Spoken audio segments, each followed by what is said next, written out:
We mentioned price earlier, and yes, diamonds can be expensive, but an alternative is gaining steam. And I'm talking about lab-grown diamonds. They look like natural diamonds and are more cost-effective. Growing in the sense of someone that wants something big for their buck. They want a 4 carat and they don't have $40,000 to shell out.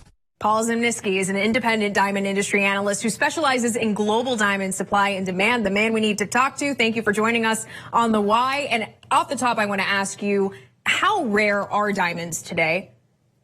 So there's a lot of nuance, unfortunately, and it kind of depends on what we're talking about. Companies run Black Friday specials where you can buy a diamond chip ring for $19.99, but when you get into the 4 or 5 carat solitaires, they could easily run you hundreds of thousands of dollars. What exactly are the kind of conditions or qualifications that kind of discern each type? So when you get into those real large sizes, the prices could get very, very expensive.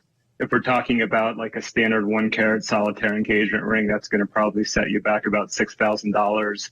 In kind of that general range. But when we talk about the real small diamonds, they really aren't that rare. But when we talk about the very large stones, they're extremely rare. Okay, so that's when it racks up and it's extremely rare. You just released a report based off your analysis titled Lab Diamond Sales Grow as Prices Fall. And you said lab-grown diamond jewelry grew about 38% last year.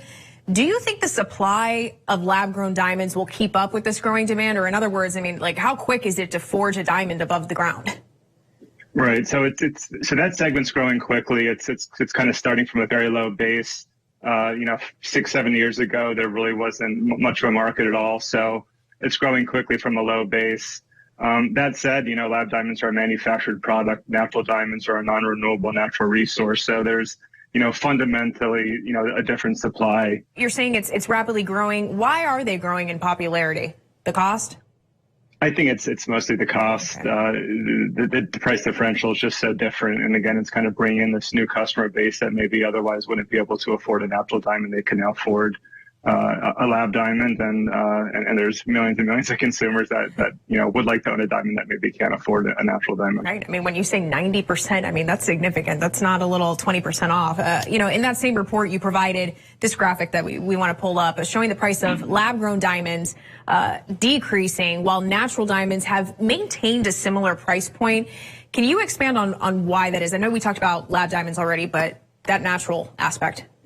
Yeah, I think the key takeaway here is that, again, natural diamonds are a non-renewable natural resource, and, lab diamonds are a manufactured product. So the technology to produce them is getting better. It's getting more efficient. It's getting more economic.